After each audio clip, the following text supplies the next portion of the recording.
Welcome to Bemovation. My name is Nolutando Chabalala, also known as the Advocate of Self-Love. This is the platform, the channel, the podcast where beauty meets motivation, where my guests and I help you to, propel yourself, push yourself, come out of your shell and go for it. My guest today is Bulelani Balabala. He is a distinguished award-winning entrepreneur and business speaker, renowned for his exceptional contributions to the business landscape. With a well-deserved reputation as a township entrepreneur, developer, and youth ambassador, Bulelani has been recognized for his outstanding achievements in fostering economic growth and empowerment within underserved townships of South Africa. As the CEO of IAF Brands, a specialist township agency offering integrated solutions for corporate South Africa and the township economy, Bulelani leads a dedicated team that offers and delivers cutting-edge strategies. He is the visionary founder of Township Entrepreneurs Alliance, T, a transformative initiative aimed at empowering small businesses in townships and rural areas. T has directly impacted over 80,000 small businesses in both formal and informal sectors, creating opportunities for growth and prosperity. Now, if you're wondering if I read that off the teleprompter, I did, because I didn't want to mess it up.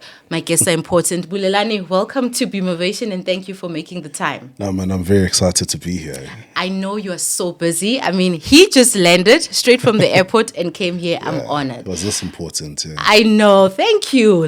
Listen to me agreeing. I know. Bulelani, you do so many things. Yeah. You are a man that is not wasting time, not wasting, knowledge, expertise, and skills. And for someone who actually, sees you right now and wonders, where did it all start? Where does this fire, edge, everything that you do, where does it come from? Okay, cool. Yeah. No, man. So the name is Bulelani Balabala. Mm-hmm. It all starts in Tembisa. Yes. My grandfather's 4-roomed house, shared with my uncles, their kids. Yeah. Me, my brother, my mother, a single mother, but I regard her more of a single superhero. Wow. Right, who did amazingly well in providing, but providing, sunrise, but also providing leadership and guidance. Yes. But at the depth of it, the biggest thing that she really inculcated were over and above the things that were taught through her by our grandfather was definitely, self-belief. Yes. But over and above self-belief, really just believing in God, believing in yourself, having faith. And I think I sort of carried that passively over the years, trying out different things. But at the heart of every single thing that I've done, really, that was the true foundation. Right. And I think over and above that, you sort of grow up in the township and you grow up with the township flair. It's not ingrained, so you learn it as you see different people at the soccer matches selling stuff. You see them at the taxi ranks selling stuff, that flair, your Q marshals, to people batting samagwenya, that vibrance and that energy. And I think for me, as I started to enter into my journey of entrepreneurship, I tapped more into that energy because I had considered myself largely an introvert. And I think that's primarily because of personality, but also because of how I grew up. We didn't have the best. And at some point when we did move from the one part of Tembisa, which was Mkanza section, to Hospital View, we're now in a section that had the opulent individuals, at the time where the nurses and police officers lived, and these were two-headed households, mom and dad, and kids had everything, and I'm just this kid where every other weekend or every other week or month we go on weeks on end without electricity or lights or whatsoever, right? So I think for me, being able to tap into that helped, because I was now able to understand that I draw the energy from people that I seek to get. Right. That I can't wait for people to bring a certain energy. I must be that energy and give it out. Whether you take it or not, it's got nothing to do with me.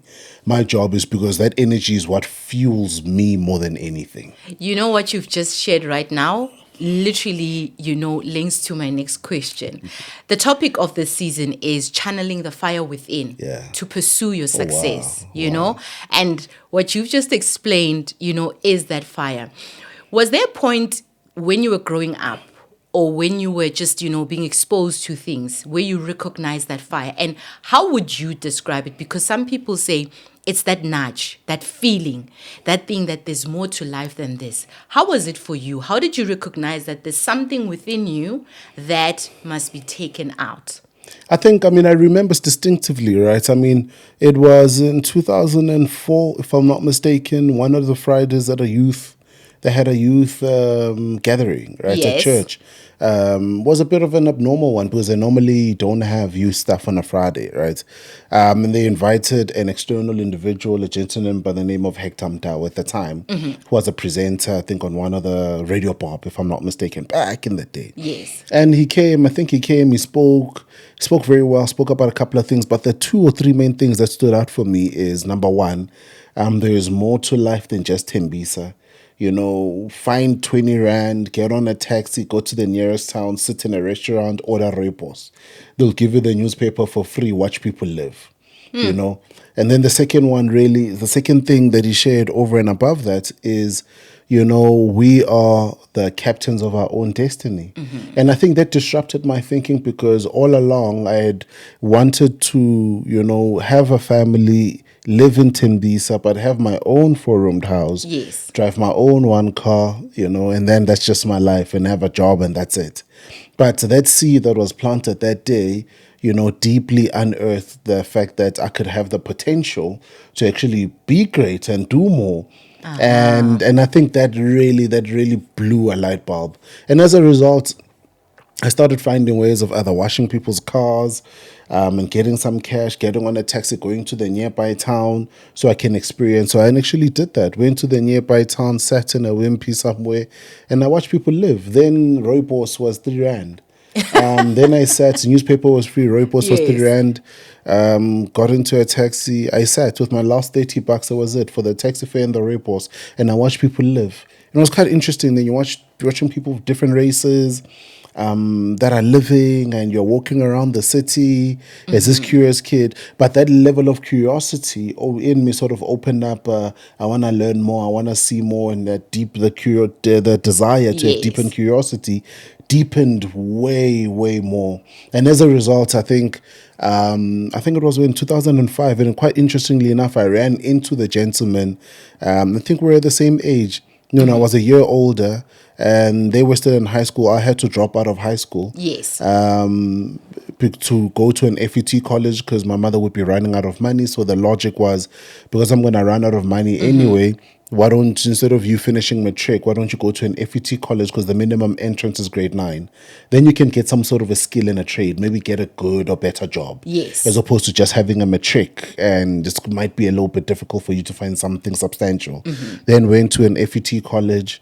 Then did my N1 and my introductory course N1, I think N2, then the money ran dry, then I was a college dropout. Okay. But I think for me, when I look at that journey and everything, because I had to drop out and some of my friends were at school, then I think it was one specific day, a friend of mine was coming back from school with a t-shirt with his name printed on it. It was a fascinating thing. Yeah. I couldn't understand. I couldn't believe. I was loitering around the township all day long, just waiting for them to come back from school so we could play, hang around, or whatsoever the case is. Now, I think it was in grade 11 at the time where he had this. Then I was like, dude, you need to invite this guy. Then I was like, no, he's going to come by, right? 2 weeks later, I invited the guy. Was a colleague of his, and he came to visit. But most importantly, was like, nah, man. I was like to him, I'm interested in this. How do I get this? Like, don't worry, anything you want printed, call me. Because in my head was ringing. I was thinking, so many people are Kaiser Chiefs or different teams, Pirates or whatever, soccer fans in the township. I could get their jerseys, get them printed, and charge them money and make some money on the side. That was the thinking, right? So we sort of started that way. Then I started to think, well, majority of these guys are in grade 11. Next year, they're going to matric. How's about I propose to another group that I could make their matric jackets? There was, I planted that seed. They then, I guess the next year were in senior positions. They then proposed to the then principal of Rosefield High School, Mrs. Ras. I remember very well, very sharp, Shout disciplined out to Mrs. Ras. Mrs. Ras. I remember driving in well, you see, I think of it as driving, and I remember walking, Yes. getting on the train at Okmo, getting off at Kempton Park Station, walking all the way down to Rhodesfield. Got there, and then I had to almost prep myself. The previous year, I had accompanied my cousin to a matric dance. So I had my pink shirt, formal trousers, my kick and bawas, a pointy sharp shoes.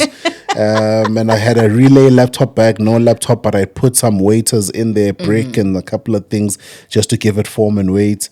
I had a belt on, but I had my brother's Motorola V300. I love all these details. V300, cell phone leather cover, but no cell phone. Yes. So there I am ringing the buzzer. The lady at reception, an old white, lovely lady, opens the gate wide for me to drive in, but I don't have a car. I walk in.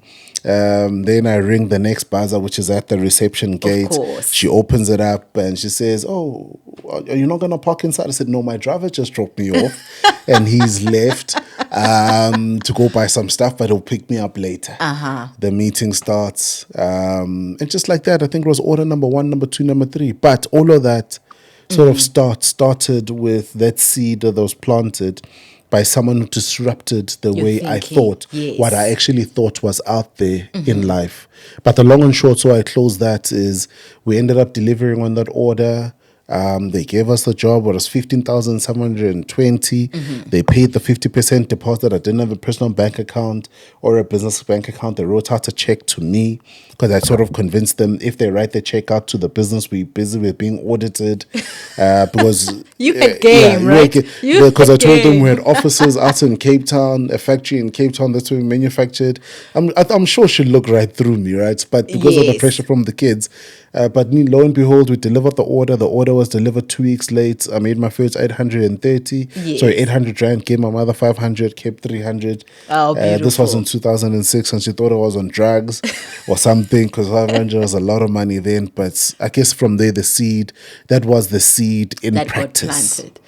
What I would like to ask, and I ask these questions because Bumovation is really to teach, my audience, the people that follow me, to follow their own greatness and to always just try and keep a positive mindset. You mentioned that you had to drop out of school and eventually even drop out of college, right? How did you keep your spirit alive during that time? Because many young people find themselves, having to drop out of somewhere. You drop out of school, drop out of varsity, you drop out of even a job because things did not go well and your spirit is crushed. How did you find ways, or how did you actually keep your spirit alive during that time? I think first and foremost, it goes without saying that I should mention it's really sucked for me personally at the time. Because all I wanted to be was just wanted to be like any other young kid, wear uniform, go to school, come back. Now I'm the one who's going to college, and number one, I'm a dropout. It means I don't get to experience all the great things, all the bad things that come up being in high school. Yes. There's no matric dance for me. Then second to that is I now have to go to college, so I need to fast forward my adulthood because even in the class that I'm in, yes, my entrance was grade 9, but some people came in with matric. Some people are way older. They're already in jobs. Now are your new friends. So you have to fast forward the young individual in you, and was not necessarily a very fun thing, right? Because you just wanted to be young and normal, right? But I think for me, Kuza, when I think about it at that time, it was quite interesting that I wanted to look like them, like all my friends and all the other kids in the neighborhood were following what was naturalized as the scales of education and growth and what you look like at a certain age. But all of them wanted to be like me. They were like, "Oh my goodness, you don't wear uniform. That's so great, man. What time do you need to be to school? First class is 9. That would be so great. I just want to be like you." Deep down, I'm like, I want to be like you. Because I don't want to stick out like a sore thumb. And then I think of, because of my financial situation, Ekaya, with my mother, and not being able to afford things. At some point, whatever formal school shoes I had in my primary school, Zapela, they had holes, they really got worn out, and I had to wear these fake All-Stars. Now, if you're a young kid, Kulelekas, you're wearing knockoffs of an original. You will be seen, and you will be reminded, or whatever the case is. So here I am, I'm wearing these of low self-esteem, I'm feeling angry and frustrated. Oh my goodness. But they are on some, what, dude, you get to wear casual clothes to school. You the man. In my head, I'm like, I don't want to be the man. I want to be like you. I want to be like you. So it was very difficult to really develop that mindset. But I guess at some point, and at some point being, I mean, over 2 years or so, you know, you start to learn, I think, through these encounters. Yes. I think my deepened encounter with church, my own personal development, relationship with God. Yes. As you know, as my Lord and Savior, my own deepened relationship in saying I'm actually going to start taking leadership seriously. Yes. And practicing in that in the various youth engagements really started to become the direct plot in helping me to assimilate what as in maybe everything happens for a reason. You know, maybe it's not as so maybe it's not a somber moment, you know, that needs to last till eternity. It was just a short season, and one needs to then change their perspective and look for the good. But when it starts and when it happens, it's one of the most devastating things. And in reality, there's almost no, and I think in the communities also that we come from, it's almost a, you know, pull up your pants, keep it moving. Yes. You know, because now, you know, your parents as well need to go and do other things. There's never time to say, let's orientate you in the right manner. These are the changes. Like, dude, we're also dealing with it. Deal with it. Let's keep it moving. I get it. I completely get it. And I hope you got it at home, because what in essence I'm understanding is that as you're going through that time, as you're going through the unfortunate circumstances, or what seems like an unfortunate circumstance, somehow the universe has a way of cooking you during that time. It has a way of sharpening you. And again, like you mentioned, that sometimes what you think maybe is lowly, other people are seeing it as freedom, right? Because your friends, your peers wanted to look like you while you were wishing to be like them. So it's all about perspective. But whatever it is that is happening, you have to keep on going. Before we get into business, I really want to again tap into something that you mentioned, because there are certain things that I think are the secrets of life. They're like codes, right? You mentioned that you got all dressed up, you know, for your first business proposal. You got all dressed up with a phone case that did not have a phone. Why do you think you did that? No, I guess I did that because, you know, when you watch TV, you know, businessmen dress like that. Yes. You know, whenever they're going to talk about serious things, you need to look presentable. You need to look serious, right? Because looks definitely do matter, and people definitely judge books by their covers. Yes. Right? So they won't take you as you come. They'll take you as you present yourself. So I think that is what the logic was at the time, is to present myself in as I've made it, manner as possible, I'm professional, I can be trusted, and I can deliver on this, and I'm the man for the job. Yes. So then the immediate thinking was to say, we don't have the business, nor the qualification, nor the assets. What is the next best thing that we could get that could sort of position us in the right manner? So then we got that. And then, I mean, you know, I sort of look at that and I think about, you know, I guess yet again, the importance of, I guess there's a thin line between being self-aware, being aware of how the market perceives you, and being able to then develop a mindset that says, I'm going to do me my own way, but as I do me, I can't be ignorant of the market factors that need a certain level of presentation. Correct. You know, so that people are able to consume your services much easier, and you don't need to spend copious amounts of money trying to convince them to trust you, but the trust is already well built in that immediate moment in time. I love that, right? Because so many people tend to think how you look doesn't matter. I mean, if you're intelligent, you've got the qualification, you've got all these amazing things, how you look doesn't matter. But here's Bulelani saying that he had to put in, you know, that work, because you are not taken as you are. You're taken as how you present yourself. So wherever you're going, interview, meeting, whatever, look presentable. That's what Beaumovation is about. We pair beauty with motivation. I love that. Let's get into the business of things. Your voice is very loud, and I mean that in a very a respectable and, you know, positive way. What you stand for is evident. What you do is out there. What made you decide that you want to, and I'm going to describe it how I see it, right? You want to be that bridge. You want to be, almost like that intercessor between the big guns and the guys that are, starting up, the guys that are building, the guys that are aspirational, because part of what you do is really to integrate, corporate South Africa with small, medium enterprises. What was the why behind that? Because you could have done anything else, Yeah. right? And not given a hoot about who's who, but you said, let me be that bridge. What was the Sure. inspiration? No, man. Wow, what a great question, I right? ask great questions. No, that's a very good question. ask great Yo, questions. I love that. No, man. I think for me and I think in sort of pairing that question with the earlier one around presentation. I mean, I used to wear suits every single day. Yes. I had 4 signature suits I wore everywhere, and I'd go and I'd do these talks. And I think maybe just for context, I mean, my entrepreneurial journey is 21 years. Okay. So 2 years informal, 19 years very formal. That we ran a manufacturing business that we sold. We now are not building up, but are running the consulting division. Okay. And we've got other and a private equity asset that we have.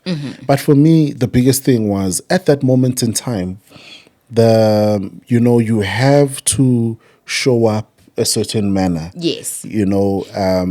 In business, so that you can acclimatize. So I sort of assimilated to the why I wore a suit in trying to present myself to the teacher. Yes. Right? Because I wanted to present myself in the most general manner possible and the most palatable. But however, what we sometimes never do is you never over time end up finding your own voice. You live your voice, you live your life vicariously through what society has always told you. Yes. No one is saying be a vagabond. No one is saying be erratic in your behavior and your dressing.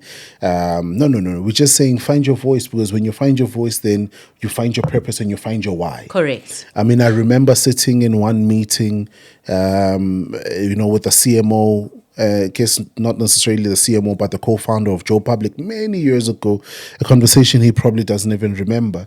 And I was spotted because I'd done some creative work for a financial consultant who said, now I'm going to talk about this. Then only to find that he's doing financial consulting for Joe Public at the time. He pulls out the business card. This Pepe Marie gets very excited. He says, I want to meet this person. This gent facilitates, we meet. Then I'm there trying to sell, convince him we are the best or whatever. Then I was like, dude, you're not the best. You're selling it the wrong way. You're not the best. You're not number one. You're not the fastest. We know the best and we know the fastest and we know the number one. You're Sure. selling it completely wrong. What is your story? The moment I started to share the story, that meeting went from an hour meeting to a 2-hour meeting with a deepened level of curiosity. Then he said, well, when you start to position yourself, start sharing more the story and less about how great you are than everybody else in the market. Yes. And then you'll find that people will support and buy, not support, but they'll buy your products because they see that you will add value purely because you have built affinity through your story. Yes. So then I think for me, when I started to do that, it then changed the trajectory of my business in terms of direction, in terms of purpose, in terms of focus. Now we started to share more about this township and this township flair as a business. And because the first, I think the most, that particular business that I was running at the time was a printing business. It was not a unique business. Yes. So the logic is if we are in Craigall or in Sandton and someone drives all the way from here to Tembisa to get stuff printed, I mean, that's a bit illogical because you're passing so many print shops. Definitely. Formal ones, informal ones, very large scale ones, right?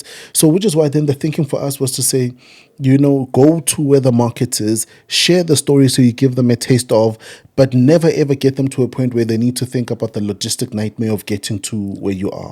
But the more and more we did that and we shared the stories, the more and more this deep passion of Township, being Township ingrained started to develop. Because for me, I think one of my dreams now, I think one of the dreams that then sort of intercepted was I wanted to have a corner office with a view in Sandton. Yeah. You know, in a high-rise building somewhere with the, you know, with a floor or 2 floors or maybe my logo on the whole building. Yeah. But however, you know, when I then started to understand the power of where I am, then I started to then embrace, good to know, man, in actual fact, Township is not a disadvantage.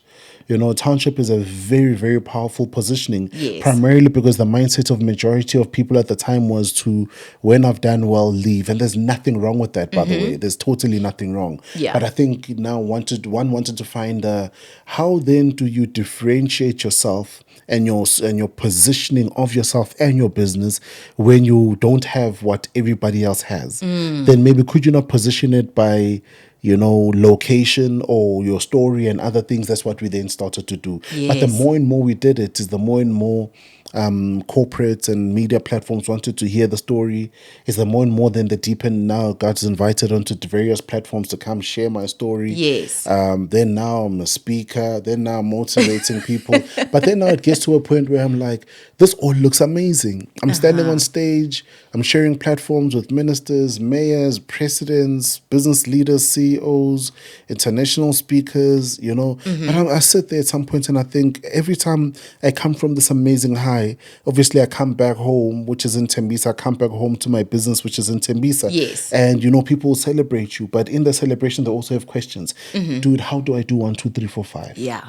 Then those 1, 2, 3, 4, 5, in my ignorance, I think, but that's simple. But over time, I had to learn, no, it was not simple, because if you don't know what you don't know, that could be detrimental to whether you grow, recede, or whatsoever the case is. Yeah. But what it also then planted in me was to say, imagine if we could, you know, take so much pride in these communities that we come from, that we would actually build products and entities that look way better than the ones in Sandton. Yes. You know, because the large majority of the population is already in the township, you know. So I think in doing more and more of that, that's when the purpose now started to take shape and it started to take a totally different direction. Yeah. So even when we did that work, you know, with within the township, sharing those stories, we did it as a side thing that was funded by my business up until it became this main thing, and the passion now superseded Yes. this commercial entity that we had built. And I felt like, nah, maybe it's time to kiss my baby goodbye, because we're done very well. We built it up from an internet cafe Yes. to a printing business to a manufacturing. And it had a solid client book. It was time to, but for me, it comes off the back of, I think the purpose for me comes back on the back of, and I think my deep perspective and belief on purpose is, you don't find it stagnant. Yes. You find it in motion. You have to be in motion. Yeah. And what that simply means is, if you're at home, you don't have a job as a young person or whatever, volunteer your time. You know, if you've got 6 friends that have got cars and you've just been laid off and you don't have food, take that pride, as deep as it is, put it to the side. Yes. Call them up, wash their cars.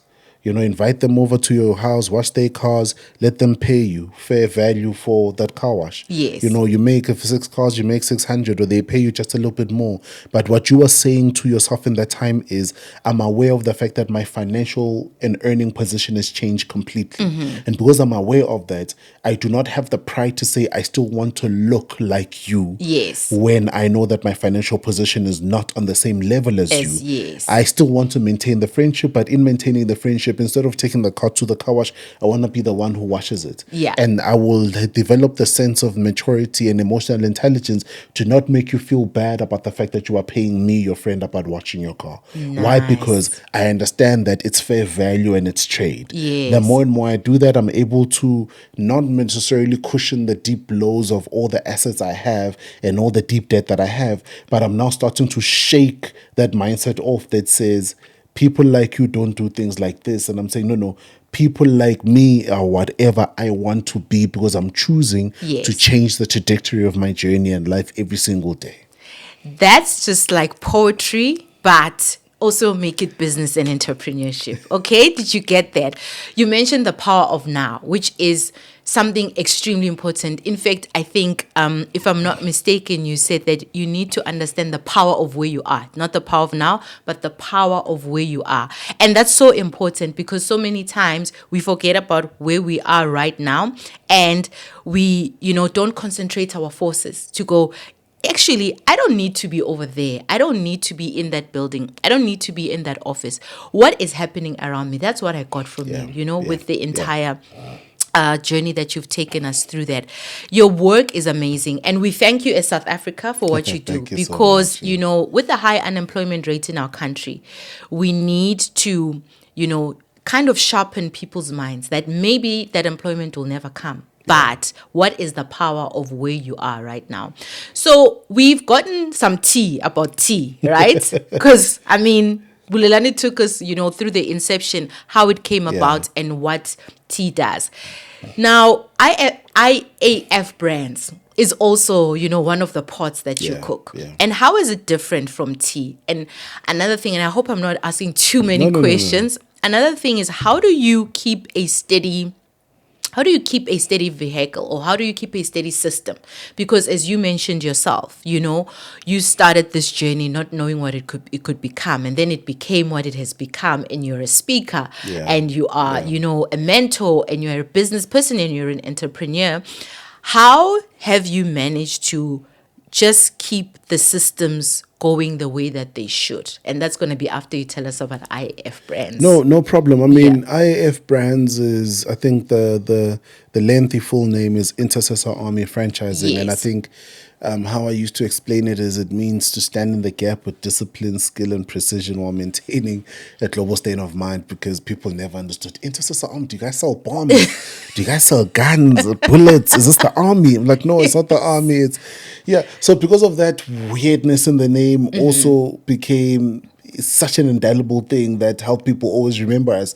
It's the army people, you know, whenever we go to suppliers and buy stuff, because it was so distinct, right? And sounded like nothing like the different industries that we're in. But IAF as we affectionately know it, but also as we have labeled it from a legal trading name perspective, is as a group of companies. And under that group of companies, you have Township Entrepreneurs Agency. Okay. We know which is the agency does a lot of, number one, marketing work, activations. Then you also then have the other division, which is Township Entrepreneurs Academy, which does the enterprise supply development programs, the skills development program. And then we also then have specialized programs that we also then have in there. Yes. Then you then also have a division under that particular group owned by Intercessor Army Franchising, which is T-Tech, which is all the technological platforms. I mean, at the moment we're building one platform. Yes. And we'll be matching that one particular platform with a tool. A tool device that will be launching out in the market early next year. So I think for us, that's ideally the business. But we used to have I think about 80% of our revenue at a point in time came from our manufacturing business. So that manufacturing business was broken up into two. The one was straightforward print, where we did work for a number of large brands. Man. Multinationals. We did this all in the Township. We had 480 square meter office and production space where we manufactured all the stuff. Majority of the things that you'd see, I mean, if I mention the events, you would never believe, but we did all of that. Why would I not believe? A lot of people... Why would I not believe? I'm not that sort of a person. I believe everything anyone tells me. I love that. So for me, it was that's the business, right? There's a number of complexities because it's so many things are intertwined into this group, and it's got various teams in it. And I think in sort of answering the process and how you keep everything afloat, and I think later on this year we're finally launching in Namibia and Botswana. Yes. In August this year. So it's a lot of work. I don't want to lie, it's a lot of work because one is trying to answer the curiosity in them. Yes. That says you could do more, you know, and the doing more is not necessarily we want to earn more. Just want to get out what one could potentially get. And sometimes then the indirect, all the time, I guess the indirect consequence of that is that you get paid. And then I guess you follow your financials and your finances very well as a business owner, obviously, so that you ensure that your net profit and your gross profit, those margins are still in check and you're not killing the business and you've got the right type of cash flow to be able to consistently play the game, right? Yes. But I think for me, there's no way you can do all of that without having the right sort of systems and processes in place. Now, the systems and processes are not consistently manable. You can change them, because when we talk about systems and processes, we talk about a way of doing things and how to do things. Correct. And sometimes as business owners, we develop a mindset that says, I'm the only one who can do a particular thing. You're not the only one who can do a particular thing. And I always say to guys, do a simple exercise. Over 7 or 14 days, write out every single thing you do during your work hours. If your work hours are 16 hours, from the moment you wake up all the way to the end of that work day, what have you done? Yes. And then at the end of that 7-day period, look at all this list and ask yourself, what are things on this list that could have been done by anyone else if you gave them a step 1 to step 10 list guide for how to action out those things. Yes. Then now you start to understand that no, you're not the only one who can spot tenders in your newspaper. If you started to write out which newspapers, what day they must be bought, what time the person must go through them, Yes. what they must look out for, what are the keywords, what must it sound like. You then potentially at the end of it come up with 12 steps of giving to an administrator on when to buy the newspaper, how much it costs, what to look out for, which page to look at, take a picture, send it to me for approval, buy the whatever. You now start to understand that when you do that, you've created a process. Transferred the skills as well. You've created the process, you've transferred the skill. Now, when you start to then develop your huddles, your feedback on your huddles, especially within the business, your feedback on your huddle loops. And I think the huddle is when we're sitting in and I'm briefing you on the things I want you to do. The feedback is when I am bringing you back in to then give me an update on everything that you should have learned around this particular endeavor and what we're trying to get across. Yeah, makes perfect sense. I feel like I'm learning a lot myself. I'm trying to just go, because I always tell my audience, if you don't watch, if you don't listen, I'm taking it for myself, So as South Africa, we know that we are faced with the scourge of unemployment. Yeah. However, myself included, I think that we truly have not started gaining a different way of thinking, a different perspective where unemployment is concerned, right? What are the things or what are the principles or what do you think we should be aware of as South Africans that are faced with the scourge of unemployment? I think the first thing for me is it's cool to work with your hands. Because, there's no artisan who sleeps hungry unless they choose. Because a plumber will always have a burst pipe somewhere. Always. A plumber, welder, painter, wood maker. Yes. Someone who washes cars. They're an artisan, a barber. Someone who works with their hands. Makeup. And makeup. Nails. So I think for me, makeup, nails. So I think for me, can you harness that skill? Can you develop and harness that skill so that you are able to utilize what you have in the immediate, which is your hands? Yes. Right? In being able to bring in some revenue out there in the market. So I think that for me, that's one of the first things. Quite interestingly enough, I was talking to a lady who bakes amakeke, and she was breaking down to me to say, I make 620 Rand a day. The ingredients cost me 160 to 180 for everything, including my electricity. The rest is profit. Yes. But I utilize that to add a little bit more scones. And out of that, instead of making 1 bucket, now I make 3. I found a local guy who will now bake. He brings back the money. I gave him his $50 for his work for the 4 hours. Yes. So that for me then talks to the sort of solve for unemployment in the immediate. We are not necessarily saying that go and be an entrepreneur if you don't want to. Yes. But now you are utilizing your skills so that you don't remain dormant and just sit around and do nothing, because that job is, yes, it's your job, but it might not necessarily be vacant or available for you in that moment. And that moment should not be it should not be a moment that renders you useless and diminishes your brain's capacity by you just sitting around and waiting for that one specific thing. So the biggest thing for me that I now advocate for is to say, what are the things that we could be doing now that cost us less than 100 Rand or even way less, where, but can actually start to help us build motion. You're not building an eternal legacy by doing that, but you know that you won't sleep hungry. Yes. That's the one main thing. And why do you think as a nation, as people, right, and across maybe different generations, why do you think we are so ashamed of selling? I think for me, I think number one, there's a level of fear that comes with it. There's a level of fear of rejection. Yes. Fear of, I think, number one, rejection, fear of really just standing out and thinking that people are just not going to buy this thing and you're insecure about your product, right? Yes.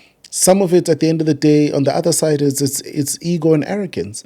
Say, but why must I wash my friends' cars? You know, they're going to think lowly of me.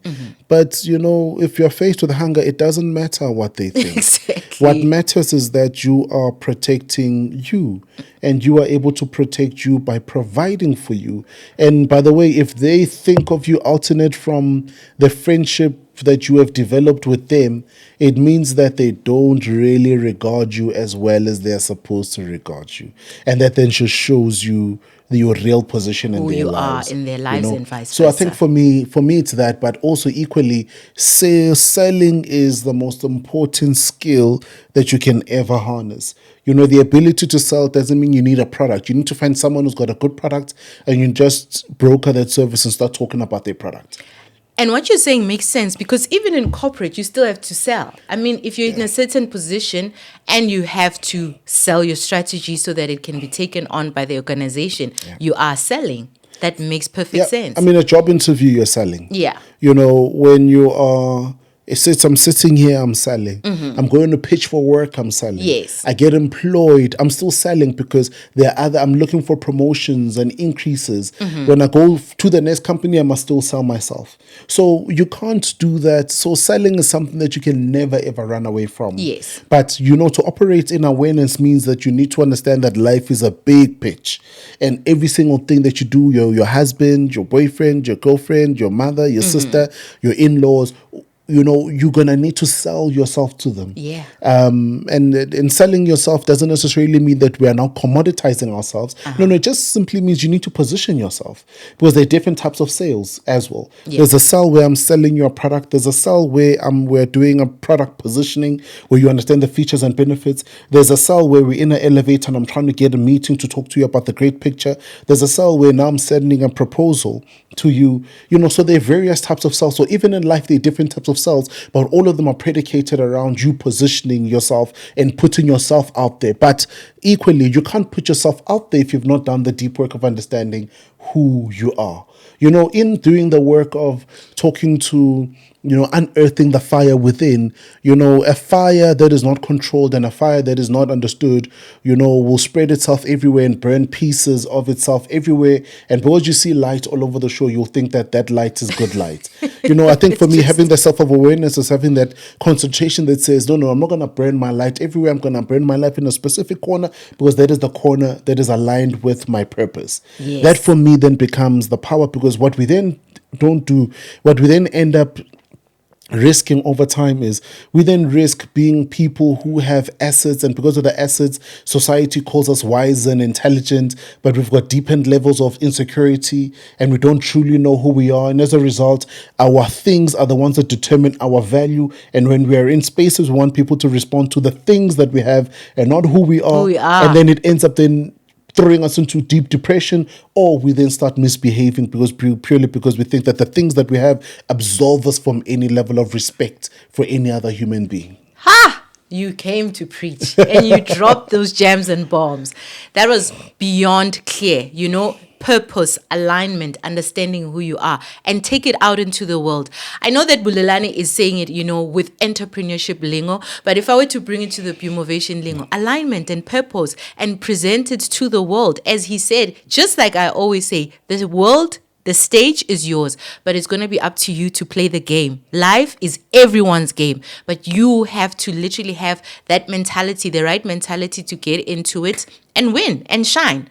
Now, before we actually wrap up, because we're close to wrapping up, what are some of the success stories, like absolute success stories that you have seen, or even success journeys with when you have been engaging and interacting with all these township businesses?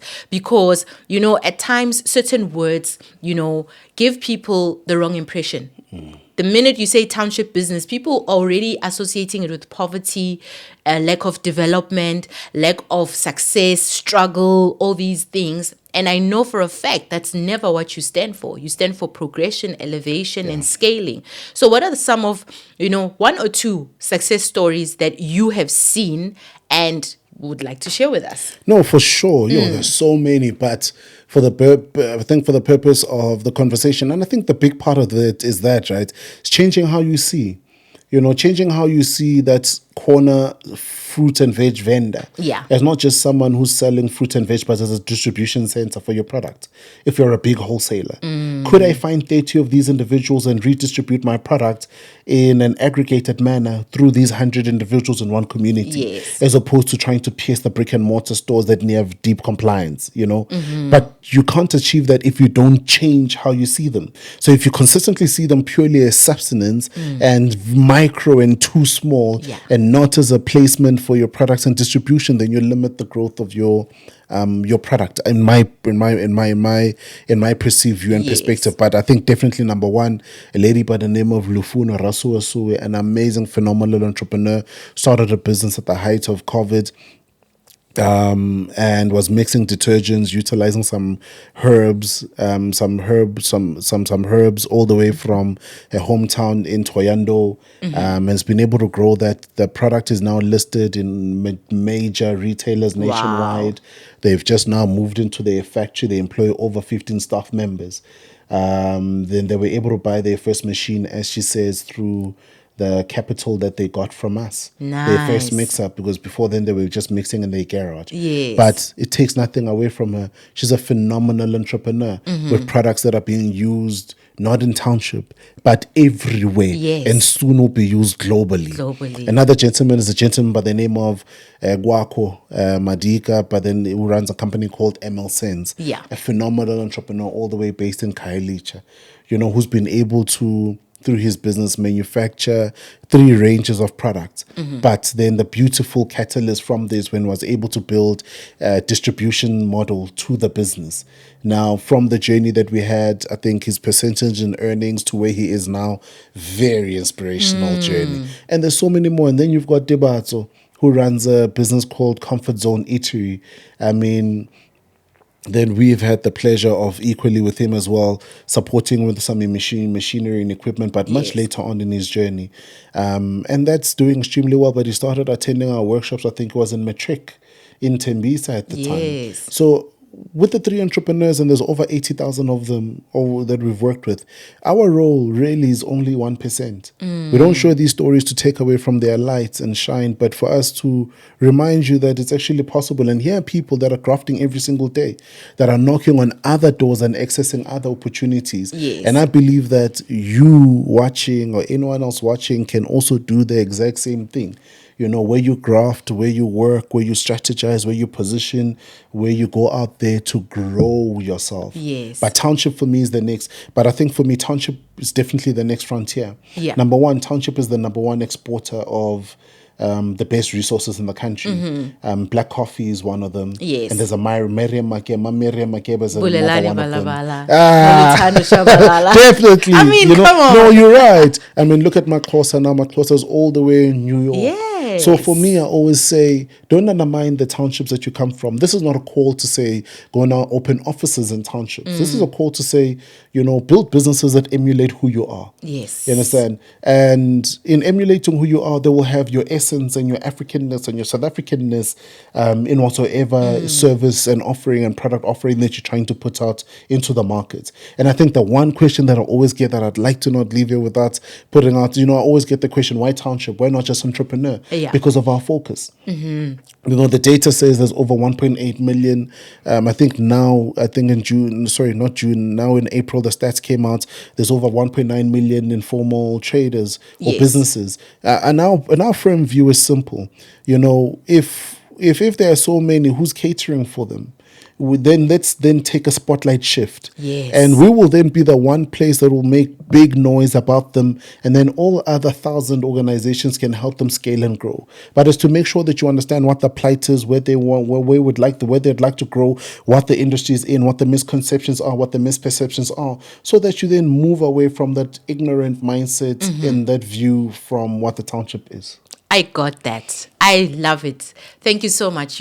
Normally I wrap up by asking the guests to give our viewers, some nuggets, but I think you dropped more than nuggets. You dropped bombs. It's all about perspective. It's all about understanding the power of where you are, and the township economy, as Bulelani said, is the next frontier. So wherever you are, whatever you are doing, whether you're thinking of starting a business, whether you are thinking of, things to do, try and include the township economy in there, because I'm from Akasi, I'm from Soweto, I'm not from Tembisa. And at the end of the day, that's where we come from. And for any great nation to have a clear and positive lights within the nation, we definitely have to empower where we come from. Yes, it's definitely not going to be, fairy tale roses and easy peasy, because there are challenges, crime, all those things. But at the end of the day, we always have to think about empowering where we come from. Bulelani, thank you so much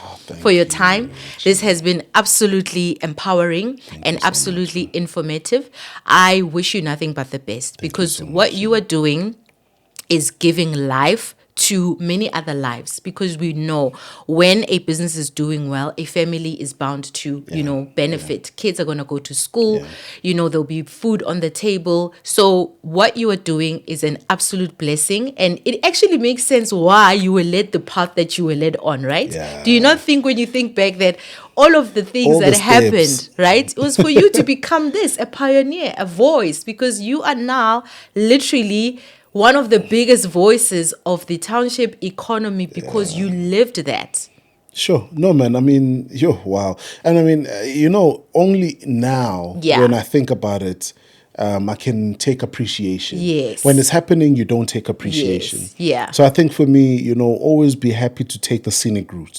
Don't go take the route less traveled, because it's more aligned with your purpose. Yeah. And I think in shifting the mindset as well, you are not a small business. Stop calling yourself a small business. You're a business. You're a growing business. Yeah. Because what the challenge about that is, when you call yourself a particular thing, sometimes your mindset limits the resources that are within your reach. Yeah. Because you think that you can't access them. But being small is a resource limitation.